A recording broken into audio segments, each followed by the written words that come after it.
I am an attorney, and one of the things that I do is I represent a lot of business owners. And in representing business owners, there's a lot of common problems that we sort of see again and again that as an attorney fall into the category of, if only the owner had known X, maybe they would not have done Y. Now, when the actual client is sitting in front of you, you never say to them, well, if 3 years ago you had done such and such, you wouldn't be in this position, because that doesn't make anybody feel good. But you now get the benefit of maybe a little bit of foresight of some things that you should and should not be doing as business owners in terms of structuring your business. Now, a lot of this isn't like the exciting stuff. Like, I know there's a lot of people, and it's like, oh, it's all litigation and da-da-da-da-da.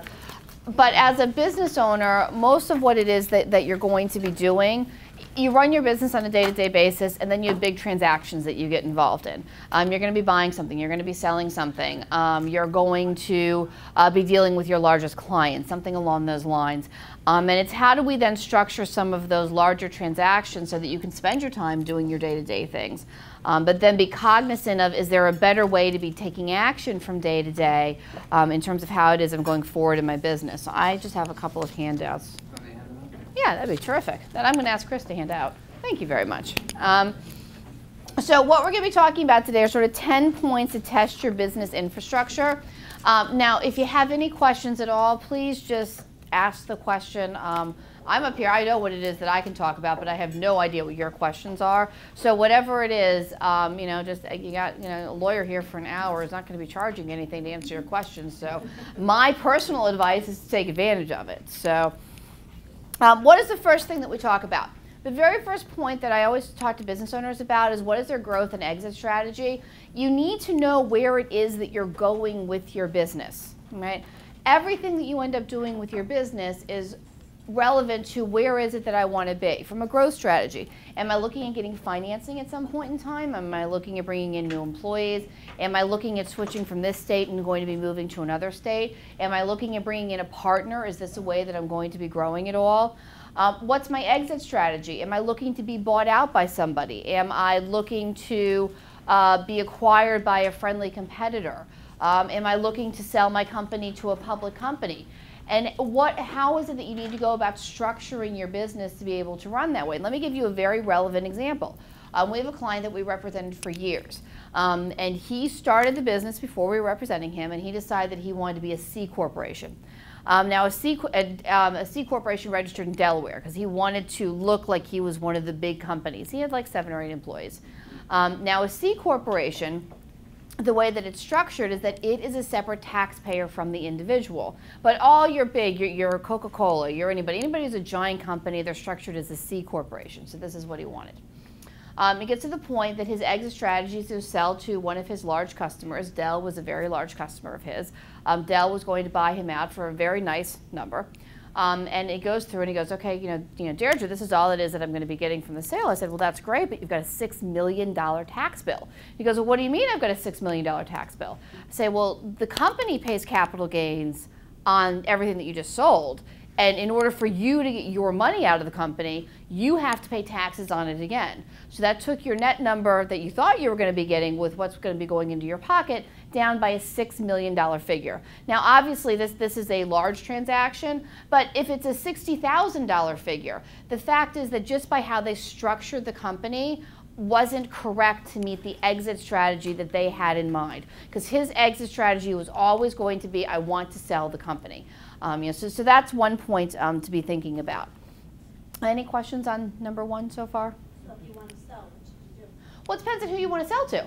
Are you looking at selling to your employees? Because if you're looking at selling to your employees, maybe you want to set up some kind of like stock option plan where they're paying you out over time with the money that they're earning on the company while you're sort of continuing to manage everything and seeing where it's going to be going.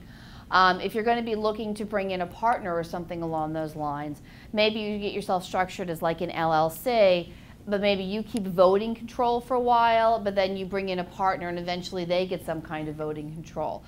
So it's what is it that your exit strategy potentially is going to be, goes into how you're going to be structuring things in the first place. This gets into sort of my next thing, and anybody who's known me for a while, equity.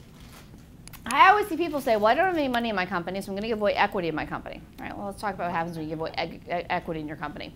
All those growth strategies I just talked about, you now have no control over them. Because as soon as you give away equity in your company, somebody else now has essentially a veto on what it is that you want to do. So let's say, Wendy, you decide you want to retire, you want to sell out and you're done, and you had somebody who came in and they're a 5% owner of your company. Well, what if they still want to keep their job? And I went, no, Wendy, I really don't want you to sell. No one wants to buy 95% of your business. Somebody wants to buy 100% of your business. So one of the things is in bringing in people to say, well, I'm going to give you ownership, or rewarding employees with equity. That's another one. Honestly, your employees really don't want equity in your company. Your employees really want that if you sell your company for a lot of money, that they're going to get money at the same time. So can we structure it that way as opposed to actually giving away equity? And that sort of goes into, what is the exit strategy and how it is that we're going to be doing things. The second point, governing documents. This is very unexciting, your articles of incorporation, your buy-sell agreement, your bylaws, things like that. These are very unexciting things until you get sued, okay? When you have a company, one of the reasons that all of you, I'm sure, have some form of business separate from your own name is so that you have insulation from liability. So that if something goes wrong, so if you manufacture a product and the product for whatever reason blows up and somebody's going to sue you, that all they can look at is the company, that they can't look at your personal assets at all. And most people know this is how I need to set up and structure my business. Well, that's great. But then they stop at the structuring point. I set up my business, my accountant did it for me maybe, I have my business, I'm filing my taxes. Since a business as an entity is separate from you, there are certain indicia of it being separate from you that you have to maintain. The first one is your business having a meeting once a year to appoint who its officers are and who is going to be operating on behalf of the business? Even if it's the same person every year, because it's only you, Ed, you're the only one in the business. You keep being appointed every year. That's fine, but by having those minutes every year, you're saying, I understand that since it's an entity separate from me, one of the things the entity needs to do is that the entity needs to be able to be acting as a true separate entity. That when you sign things, you sign them as a representative. You're president of the company, you're CEO of the company. If somebody else has authority to sign on behalf of the company has authorized them to in writing. So Kathy, you say that this employee, this person has the ability to write out the payroll checks, whatever it is, that the company is authorizing them because the company is not an individual person. Somebody needs to tell it how it can act on its own behalf. And all this paperwork that you build up, this supports that wall of liability protection, that it's the company that's doing it and it's not me that's doing it. So one is in how the documents work. The other is that the company is not your personal checking account, okay? A lot of people, they set up what I'm going to call pass-through entities. It's an LLC, it's an S corporation. So you're sort of paying taxes on it anyway. So you're like, well, I got to make the mortgage payment, and the money's still sitting in the business account, but instead of taking it and putting it in my own account, I'm just going to write it out of there, because it's all coming to me at the end of the day anyway, right? Okay.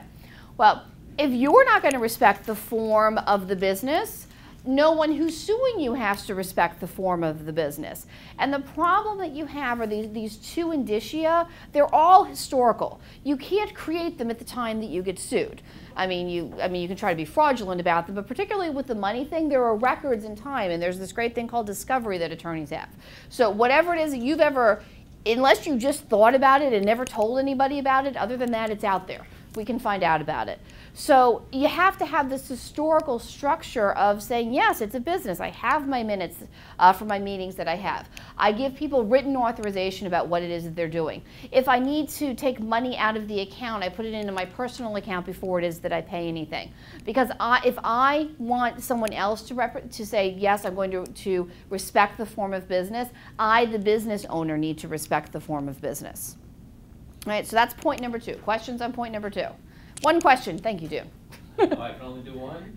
Okay, or 14 more. So let's say, you've been in business for a couple of years, you never saw the need, more than a couple of years, right. A couple of decades. Right. Never saw the need to do corporate meeting minutes. How damaging is that? So if you say, okay, I'm going to fix myself, I'm going to do it now, start now, because you can't really go back in time, but start now. And it's just, we the share, I mean, it's a very simple thing. So you have a corporation, right?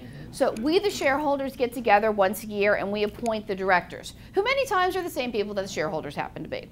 And we the directors get together and we appoint the officers. And the officers are your president, your vice president, and things like that. And many times you have bylaws, and you probably have had your bylaws for 30 or 40 years. And the bylaws say what all these people with their different titles have the responsibility of doing. So by doing that, you're starting to shore up that wall to say that the corporation is separate from me. And it's something that's just paperwork to do. It's an easy thing, and I think that's why it gets overlooked, is because it's such an easy thing to do. But having that essentially in the background, in the event that there is some kind of litigation, this is the kind of very boring stuff, but the stuff says, look, this corporation is separate from me. You can't pierce the corporate shield because the corporation is acting differently from me. So if you haven't done it yet, I just start doing it as of, May 2012. That would be a good time to start holding annual meetings. So if I got, I'm not planning on, but if I got sued in October of 2012 and they came back and said, well, you only have 1 year of it, I mean. We only have 1 year, but that's the fact, is you only have 1 year of it. So, I mean, it is what it is, but having it going forward from today or so would be a good idea. That's what, we're here to, it's not an exciting thing, but it's an important thing. Because it's the kind of thing that attorneys sink their teeth into. Say, oh, well, if you didn't do it right, so therefore we should be able to go after you. Because a lot of times, business owners, you've taken the assets out. That's why you have a business, or so you can make money off of it. So there's not a lot of assets that are necessarily sitting in the company, particularly if anybody is a service-based company, they don't really have any assets at all. So, yes, Ken? We're all among friends, so yes. You'll understand these are hypotheticals. Yes, of course. Of course. So, no problem at all. Yeah, sure, absolutely. Really two things. We have a 7-year document retention policy. We try to destroy everything. Corporate minutes and everything else, should that be part of them? Obviously, I don't have a lot of documents to destroy, but I'm catching up to.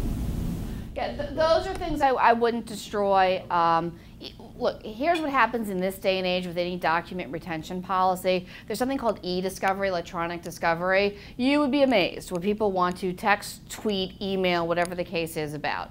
So anything that you don't want to physically destroy, and a lot of times also you don't want to be paying $23 a square foot to be storing stuff, and that's understandable. But anything dealing with the corporate, the substance of the corporation, scan it and keep it. Because even if you only have a scanned copy, at least then it is that you have a copy. So that was, I think you two. Yeah, the other one is in New Jersey, when setting up a corporation, they only require one officer. Yes.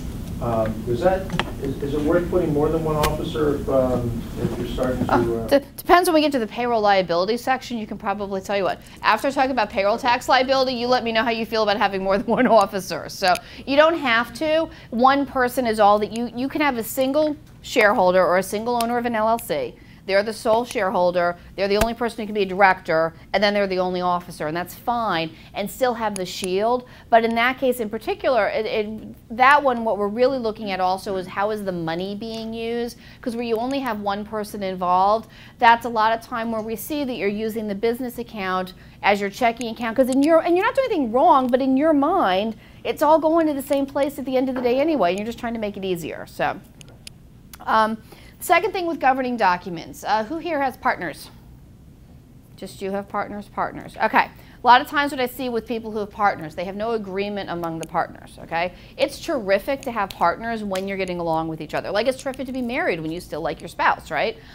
It's not terrific to have a partner when you have divergent goals of what you want to do. A couple of things that can happen. What if one partner stops working as much and the other one's working more and you're still each taking out 50-50 on compensation? That doesn't make for a friendly situation. What if one partner gets hit by a bus and now your partner's with his wife? That also doesn't usually make for a very friendly situation. What happens if part of the partnership deal was that I'm putting in the capital but you're putting in the equity? And I've been holding up my end because I keep writing the checks, but you, instead of working 60 hours a week, have been working 50 and 40 and now 30 hours a week. Shouldn't I now be getting more of the profits because you're not putting in what your end of the bargain is? So one of the things is whenever you have somebody else that you're working with is to have an agreement as to how responsibilities are divided, how money is divided, and what your agreement is that if you don't like each other anymore, what is going to happen. We do a lot of business divorce work in our litigation department because you both own something, you can't agree with each other, and no one knows, how is it that we want to be able to divide it up. I think the business litigation, it's terrible because what usually ends up happening is the business may not survive the litigation because you're spending all your money. Not only are you spending your money trying to deal with the business litigation, but no one's focused on running the business. You're focused on how much you don't like each other at all. So instead, if you have a buyout agreement of some kind, you say, here's how we're determining the value. We're going to say that it's 3 times the average gross sales for the past 3 years, whatever the case may be. It's going to be paid out over 6 years. We're going to use interest at whatever the market interest rate is, and with a 10% down payment, and we're done.